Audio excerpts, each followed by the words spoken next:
Introduce Barry Lillen, who will introduce our guest speaker for the day, Larry Susskind. Barry, as you know from yesterday's session, is a partner and the head of the International Arbitration Group at Purley Robertson. He's also chair of ICC Canada and a friend of ADR. So, Barry?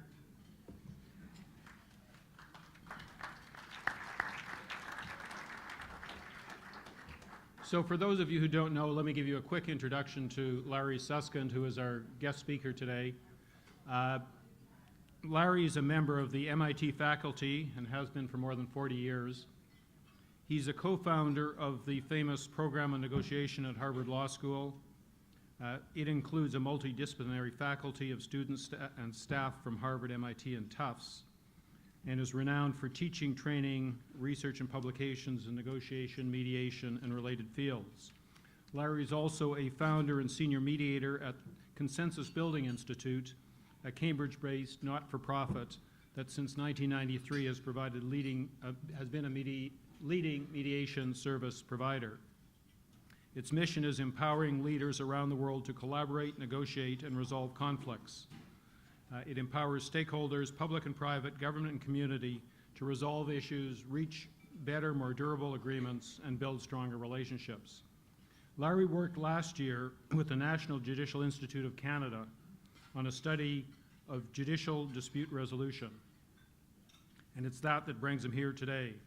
When I was on an ABA conference panel with Larry in New York last spring, he was telling me about the study. I thought it was fascinating. I mentioned it to Janet, and she mentioned it to the program committee, and that led to Larry being invited, and fortunately he accepted. Larry's latest book, which is just out, Good for You, Great for Me, Finding the Trading Zone and Winning at Win-Win Negotiation. Larry, welcome, and the microphone is yours.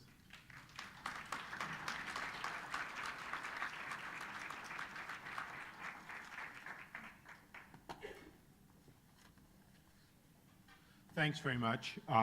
Thanks for the invitation. Glad to be here with you. It's very, very comfortable to come and be in a dispute resolution context and not have to explain what it all means to audiences that never know anything about it or haven't heard anything about it.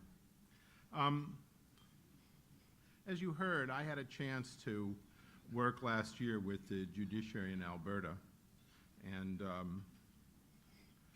they wanted to take a look at how JDR was going. And it's a province that takes JDR very seriously, and all of the judges were encouraged to attend a several-day event that was organized in conjunction with the National Institute, as you heard. And as part of the event, we spent some months putting together some videos. We put together a fact pattern, kind of a hybrid of a kind of a case that would come to JDR quite often in Alberta. And we asked 3 judges if they would go through the whole process of doing this not actual but hybrid case as if it were a real case. And we tapped 4 attorneys to play the parts of the 2 parties and their lawyers. And we took judge number 1 and said, okay, here's the brief, here's the fact pattern, here is what you would get normally, do your thing, and we'll video it. And if it takes all day or longer, whatever it is, we're gonna video it.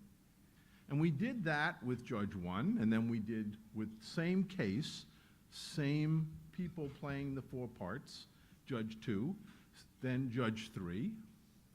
And the event that was organized last year was the first time that all of the judges in the province got to see some edited elements of the 3 judges approaching the same case. The differences in how the three judges handled exactly the same assignment were striking. Okay? And that's sort of the fulcrum for the remarks I want to make today. The edited videos, by the way, should be available from the National Judicial Institute. And in addition to the videos of the three judges doing the same case differently, there's another video of the three judges talking to each other after seeing the differences for the first time on tape. And they were surprised. You mean everybody doesn't do this the way I do? And we organized the second video around a series of questions like, what do you mean you meet separately with the parties? You can't do that. What do you mean you don't caucus? How can you call this JDR if you don't caucus? And everything in between. So you should be able, if you approach the Institute, to get them to share these videos. I think they are very, very potent from a teaching and training standpoint. In my view, and I'll come to this issue in a moment, I think that any judge who enters this arena for the first time, or anybody appointed a judge who's going to do JDR, should look at this. Not because it's prescriptive, but because it sharpens your thinking as a judge doing JDR about what the choices are you are making. And you ought to be asking yourself, what's the consequence going to be in different kinds of cases of operating in these different ways? In fact, the JDR guidelines across Canada allow, now some of you may know a province that violates what I'm going to say, and if so, I hope when there's a chance for comments you'll say something. But in my view, the JDR guidelines that I've seen allow each judge to choose either what in the mediation world we would call a facilitative approach to helping the parties settle, or a more evaluative, again, not surprising classification for those who work in mediation, a more evaluative approach in which the judge forecasts the probable outcome if the case proceeds to litigation, and then tries to instruct the parties of what their best options would be in light of that forecast. We did discover that a few judges try to offer a hybrid approach, taking some aspects of facilitative dispute handling and some aspects of evaluative. And in fact, if you watch the videos, you'll see a facilitative approach to the case, a highly evaluative approach to the case, and a hybrid approach. And so that ends up being the best way of understanding, I think, the differences. And again, speaking with this group, I would assume most people would intuitively get a sense of what the consequence would be of being more evaluative or more facilitative for what the interaction between the judge and the parties and the lawyers is going to look like. Just, I meant to remind myself, are there any judges in the room? Not one? Nobody who's been a judge? One, okay. Because I'm going to ask you later for some help making sense of all of this. How many people have been in a JDR? Oh, okay, about a third, maybe a quarter to a third. Terrific.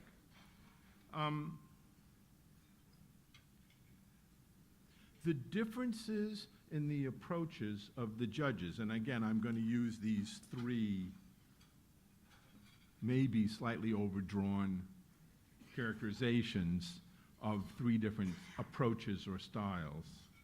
The differences in my mind raise several questions. Thus the title of my talk on your agenda today, the questions raised by JDR.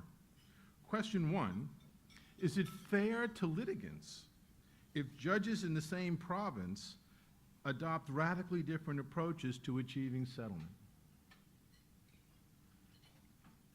Question two, do the lawyers involved understand what's likely to happen when they sign up for JDR with a specific judge? Question three, what dispute resolution training is provided to judges who practice JDR? And of course, what's in that training? And question four, given that some judges appear to offer the same mediation services, i.e. facilitative, that are available from private out-of-court mediators, why does it make sense for judges to be doing this at all? Why don't the cases go to private mediation, and if they're not resolved, then go on into the judicial system? If it's purely facilitative, what's the difference? Right? We would expect that a judge could make an evaluative statement that the parties would think is probably right. Even if it's not the case, they would think that the judge forecasting what will happen when the case goes to be adjudicated would know what the likely outcome would be, and thus, to the extent you believe in an evaluative approach to dispute resolution or to mediation, then that would have an effect of causing the parties to maybe move closer to each other or stop holding out unrealistically or not to stop listening to their lawyer's wrong estimate of what's going to happen. Whatever's going on, if you think evaluative works, you would expect in JDR all of that to function the way theoretically evaluative approaches to dispute handling are supposed to work. But facilitative? Why? Why is the judge taking a purely facilitative approach to JDR?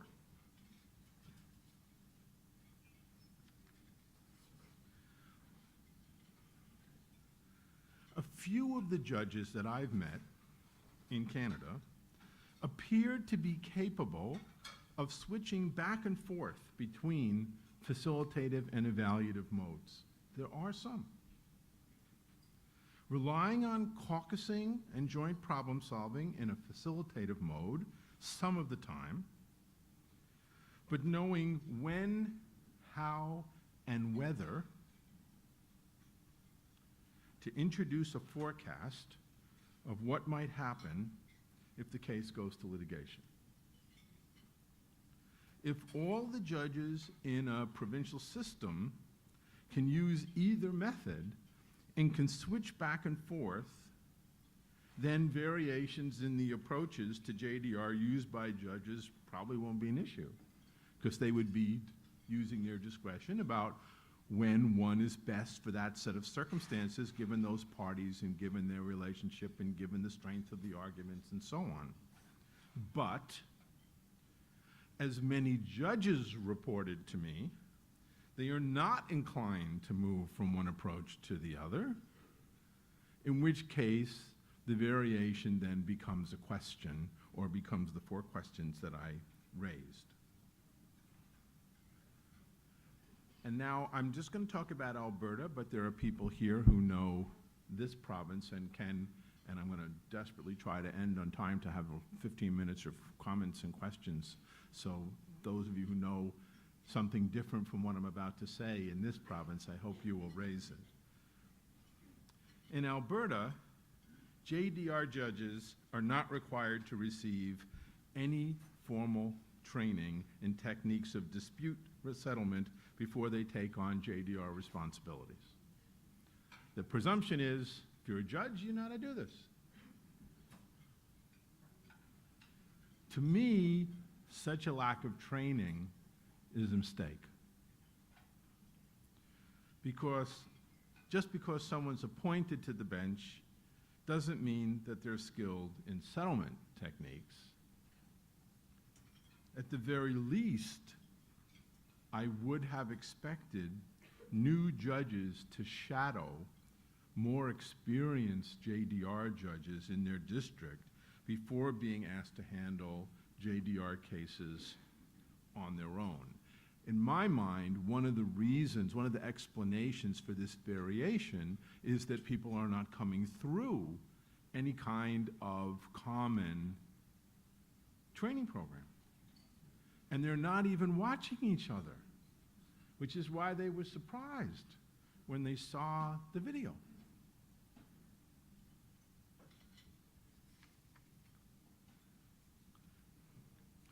We did some pre-event surveys in Alberta, sent some questions to all of the 40 judges who were at this several-day event.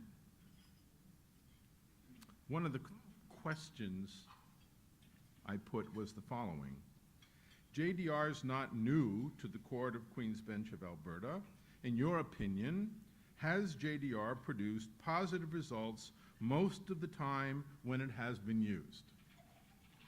40 people responded, 39 people said yes. Most of the time, positive results. So this might lead you to think that JDR is working, right? But then you'd have to ask yourself, is it being used for the right things? Is it not being used when it could be or should be? Or is the right form of dispute resolution or dispute handling not being used when it could or should be? Is it getting pretty good results when the results could be a lot better? If the system, if the system were revised in some ways, by the system I mean the whole procedure by which judges spend some of their time doing a thing called JDR, that participants in the judicial system get to choose some judge at some point and say, we want something called JDR, where the system does or doesn't make explicit what the lawyers should expect, or do the lawyers know somehow? Does the system make it clear to lawyers what to expect if you sign up with this judge for JDR? The system would evaluate, document and evaluate the results from the standpoint of both independent analysts looking at the quality of justice received, and from the standpoint of the lawyers, and from the standpoint of the people they represent. If you had a system that wanted to get better, it would be doing those things. So the results might be positive in some respects, and that's why we get 39 out of 40 saying, basically, I'm doing a good job. But that doesn't mean the system as a whole is working as intended or working as well as it could. So then we asked another question in this pre-event survey. We said, what leads you to this conclusion that 40 of you said that it's working well most of the time? And so here are some of the more specific kinds of comments we got. Most JDRs result in settlement, close to 80%. Cases settle earlier. Every matter that's come before me, said one respondent, has settled. The parties really want to know what a judge thinks of their case. The satisfaction of the parties is high. The agreements are lasting. There's very high demand, meaning that must be a measure of the success of the system.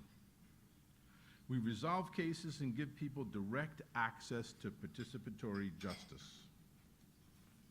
We have many happy litigants, many surprised and impressed lawyers, very high demand, and positive comments even when the dispute's not resolved. JDR reduces cost and the uncertainty of a trial. Those were the reasons behind the, yeah, sure, most of the time, JDR gets good results. So it appears to me that you know a JDR system is working because you're generating high rates of settlement. The parties that you see seem happy. The judicial process seems more efficient, quicker and less expensive. But is it possible that these things could be true and that the system as a whole is not working as well as it might or as it should? Might there be some set of changes in the way JDR is done that could produce better results more of the time for more of the people who are involved or aren't but should be?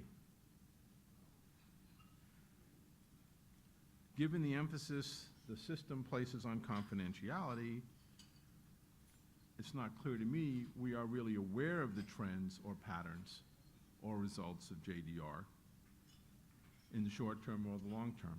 So there's really an issue about how much research one could do without violating promises of confidentiality. Now, when I had a chance to talk with these folks and look at all of this, it caused me to think about, well, if someone wanted to design an ideal JDR system, what would its attributes be? What would its features be, at least from a theoretical standpoint?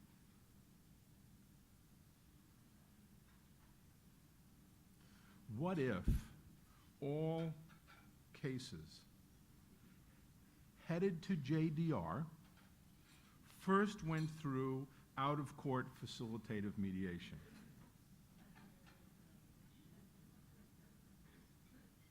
Right? I'm making work for you.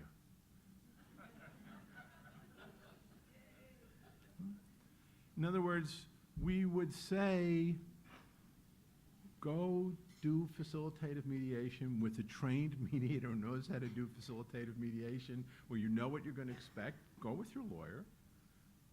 Get on a JDR docket. I'm not saying about all disputes being swept up. I'm talking about the cases that are headed for JDR. But first, go, and the court could have a roster of approved mediators. And I know you're all thinking, but who's going to pay for it? Who's going to pay for it? Because who's going to pay for it's a big issue. Because JDR is free mediation for most people.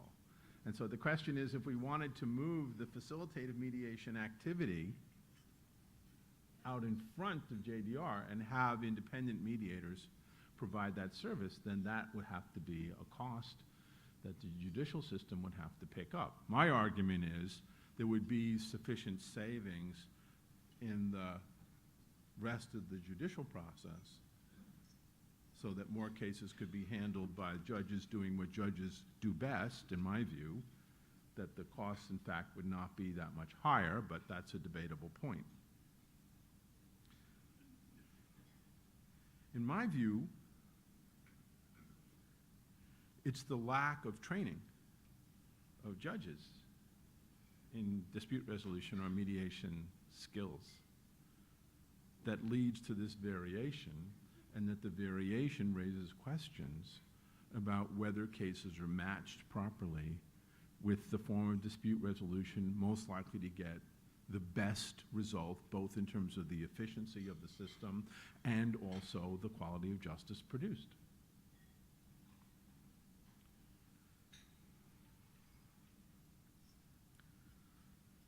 Obviously, the judge, the ADR judge, who then gets the case, the JDR judge whose name was on the case before it went to facilitative mediation outside, the JDR judge would get a summary of the results if there was no agreement reached.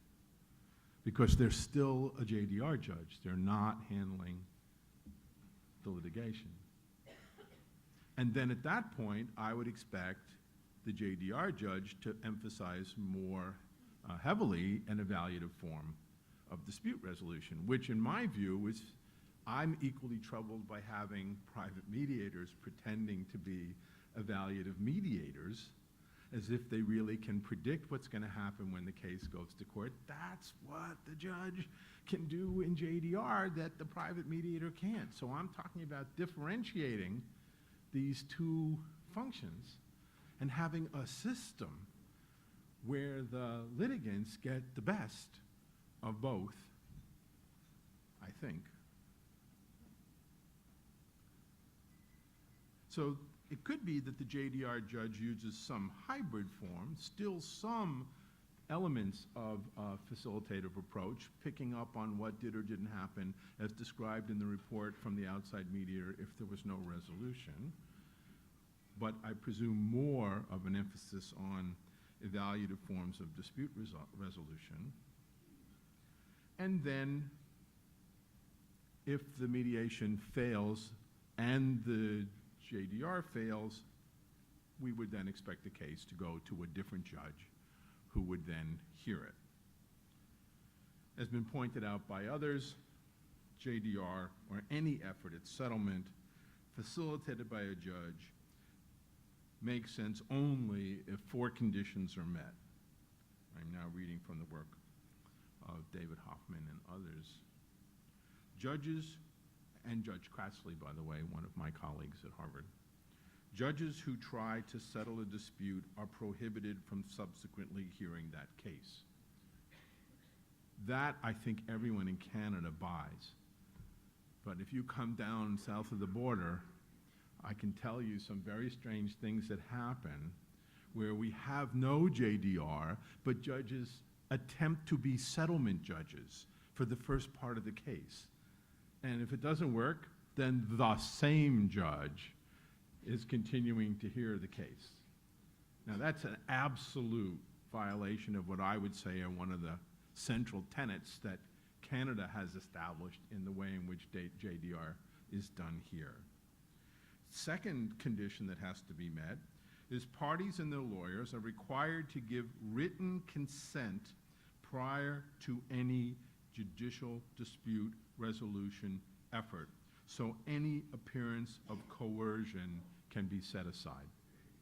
And again, I think that's the norm across Canada, even with the differences amongst the provinces, but you would know better how seriously that request for written consent from the lawyers and the parties prior to JDR, how seriously that's taken.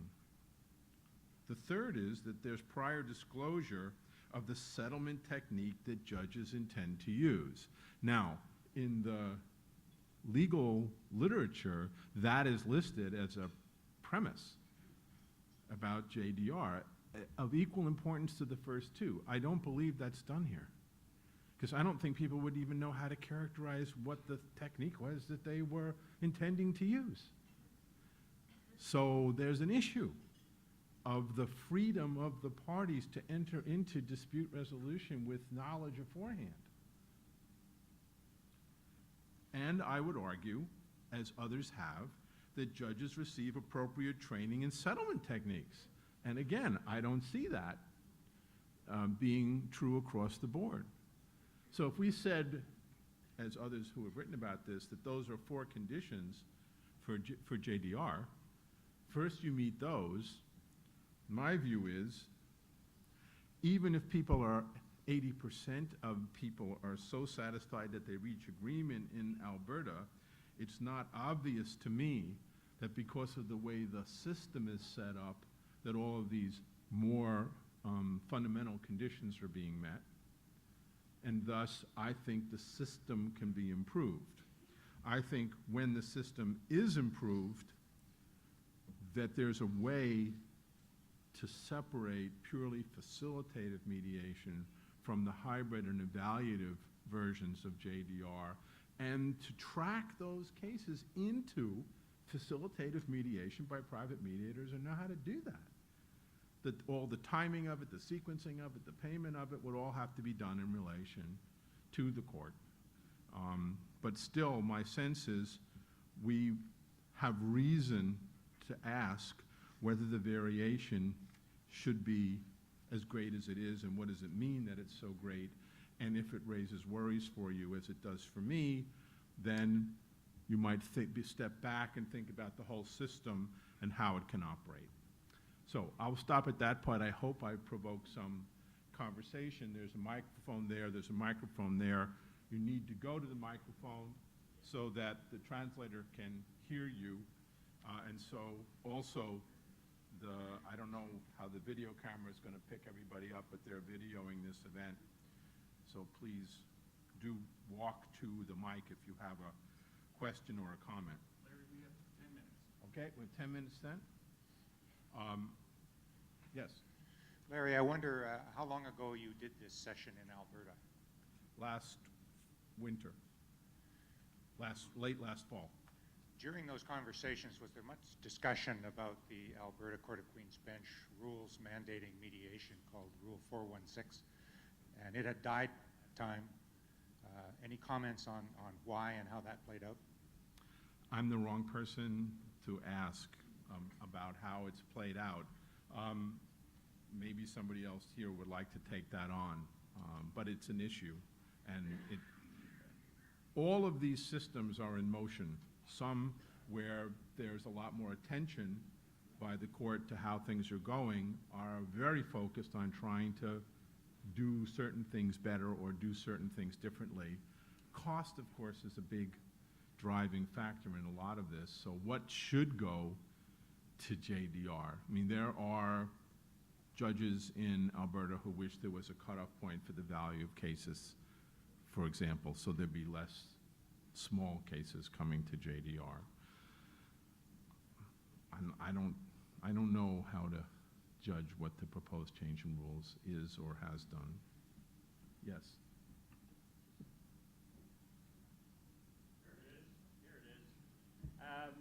In your discussions with the judges in Alberta, did you happen to run across Justice Libecki,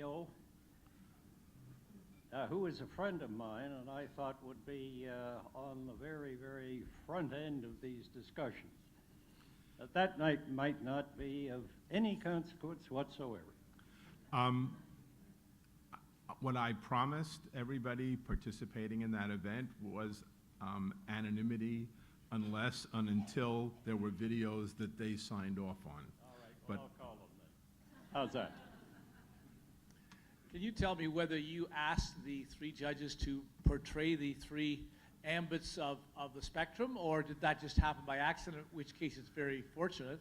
And secondly, can you tell us, or is it letting the cat out of the bag, what they thought was the best approach and what they thought was the way to maximize the event? We did not ask anyone to do anything, but it was not a random selection of people. So Is you knew that? beforehand.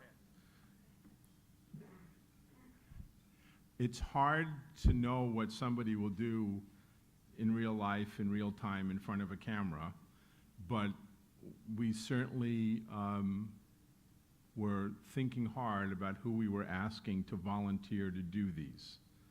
But we said nothing to anybody about what to do or how to do it. So there's some combination of it's random and it's not random, okay?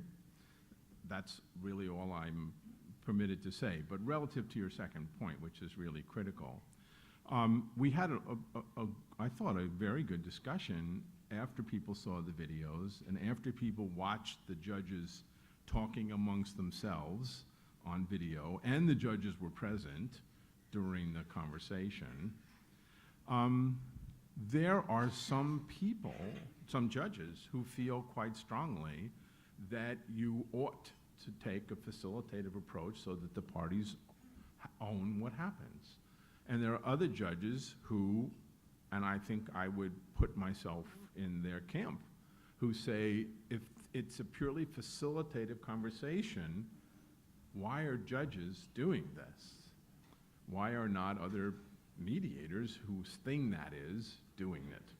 And then there was some effort to think out loud about what aspects of a presenting case might go best with which form, which is why I think, not that anybody could say an answer to that with any great clarity, but the presumption is that, well, if you're a judge and you're in this situation, it would be great if you could make adjustments in light of what's happening, and thus the hybrid idea, or some of each type, being used as required, several people said, well, ideally that would be best, but only to be told by the colleagues, yeah, well, but this is my way, this is how I do it.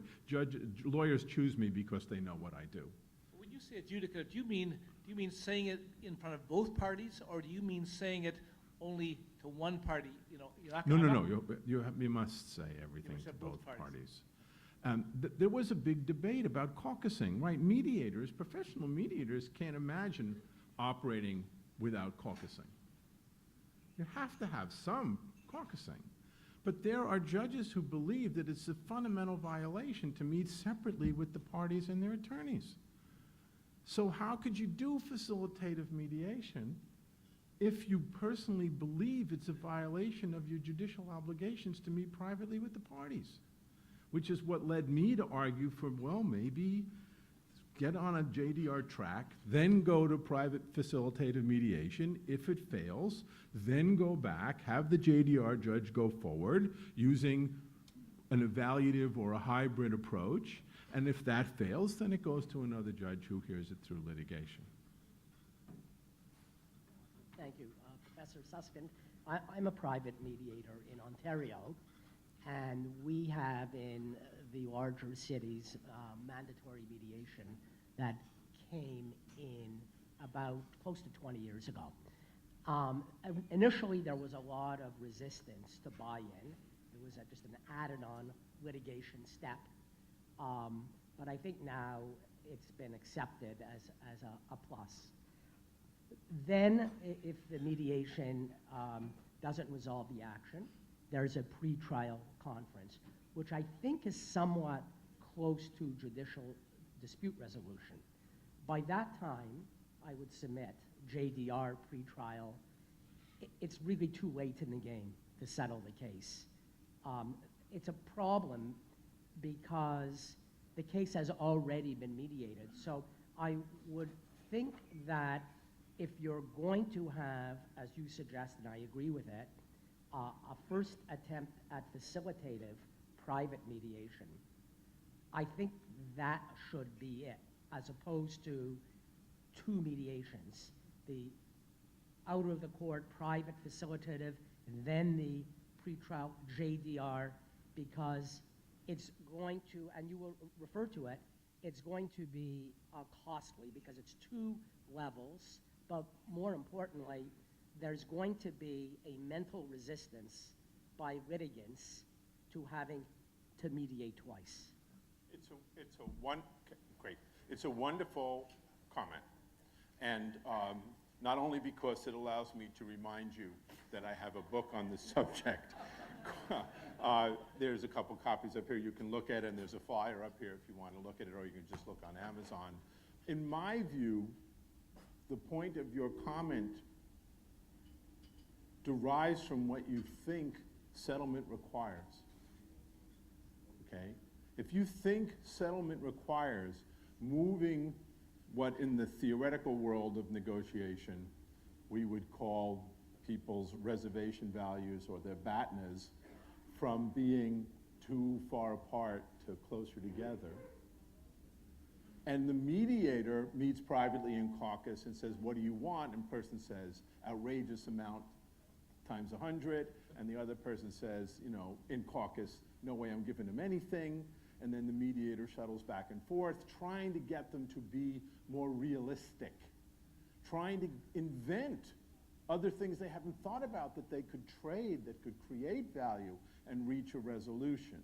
But at some point, if that facilitative process fails, your point about why would you mediate it again? Why would you expect any difference? Well, the concept in JDR is when the judge makes an evaluative estimate based on years of experience, that the thing that the mediator couldn't do in the facilitative process to get people to be more realistic about what their settlement point is or what they're holding out for, now can be addressed in a different way. That a mediator, no matter how many years of experience they have, no matter how hard they're trying, they're not viewed the same way by the parties and their attorneys. I agree with you, Professor, but maybe it's as simple as the Alberta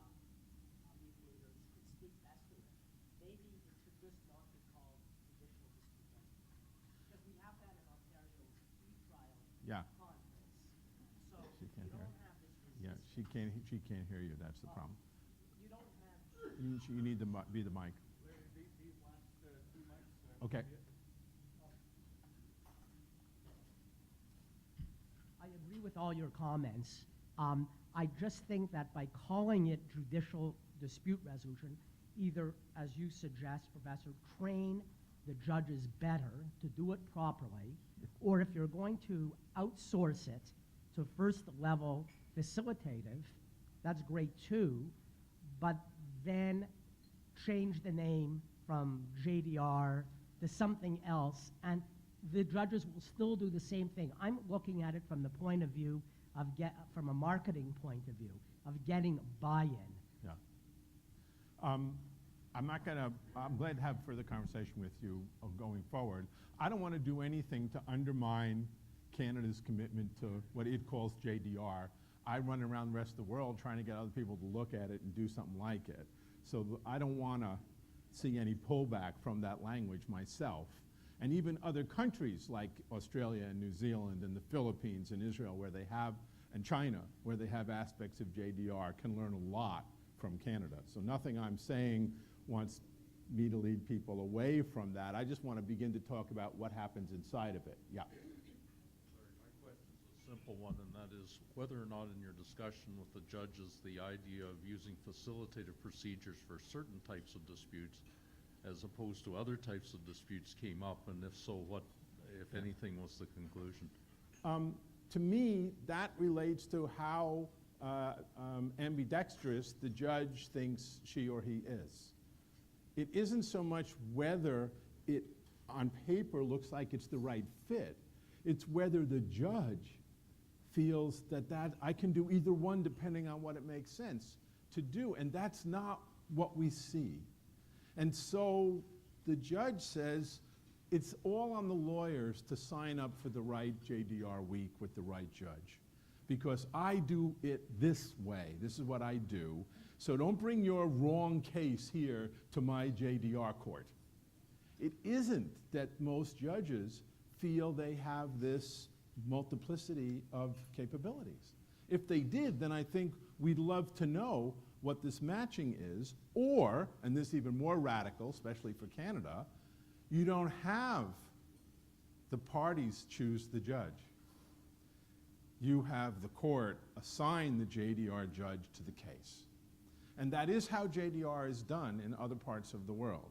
It's really only here, as I understand it. I may be missing a country or two, but it's mostly here, where the lawyer says, I want JDR during this judge's JDR week or period, and they're supposed to know what they're getting in terms of a JDR style.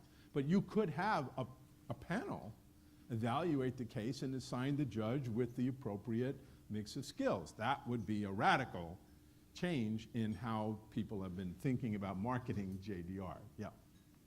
For the benefit of those from outside Quebec, judges who do judicial mediation receive a very extensive training here in Quebec. See?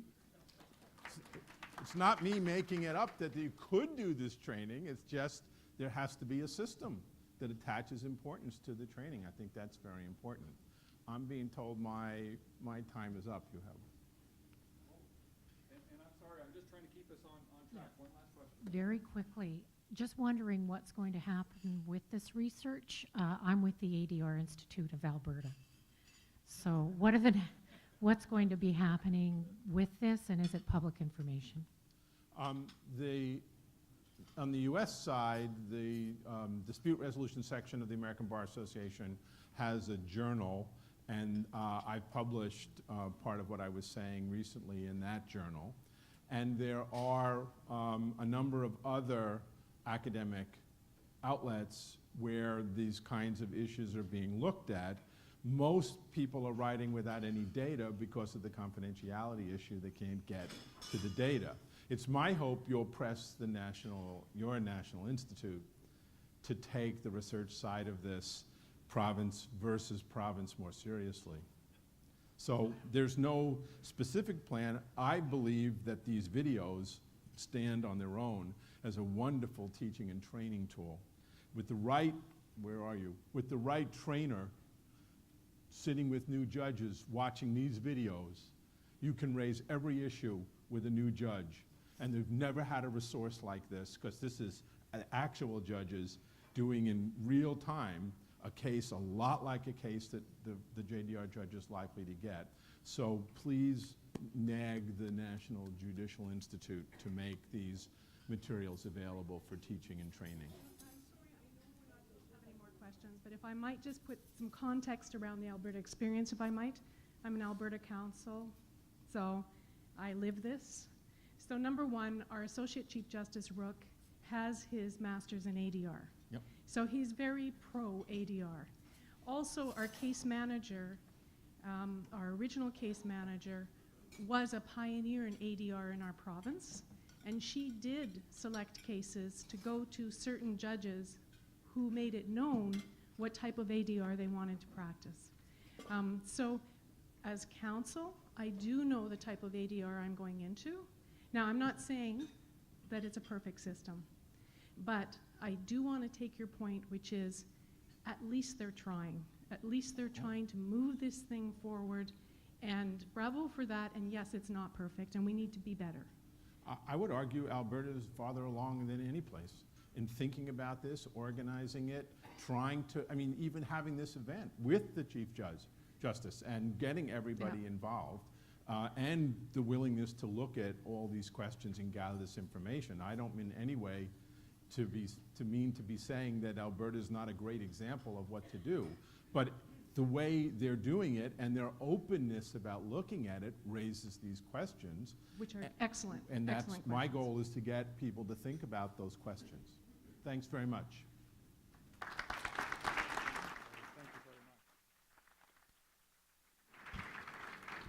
And certainly that is exactly the point of the exercise, is to get us thinking and taking it back to our jurisdiction. So, Larry, I want to thank you very much. I've asked Barry to help me in presenting you with a small token of appreciation. The small token of appreciation, it's not so small. Thank you very much. But it's light.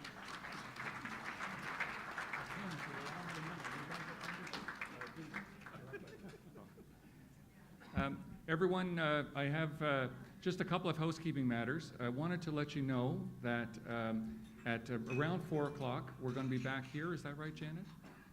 Back here for a wrap-up session. This is a very important session for those of you who can come back. Give us some feedback on what you've seen that you would like to be to have repeated when we have our next one next year, and what we can do better. So I invite you to come back at around 4 o'clock. We'll be together for a few minutes to get your feedback in person. I also wanted to mention, for those who were not at the reception last evening, we have wonderful staff. I just wanted to let you know that they have been working behind the scenes to help us, and I thought, with your permission, we would give them a round of applause for everything that they've done.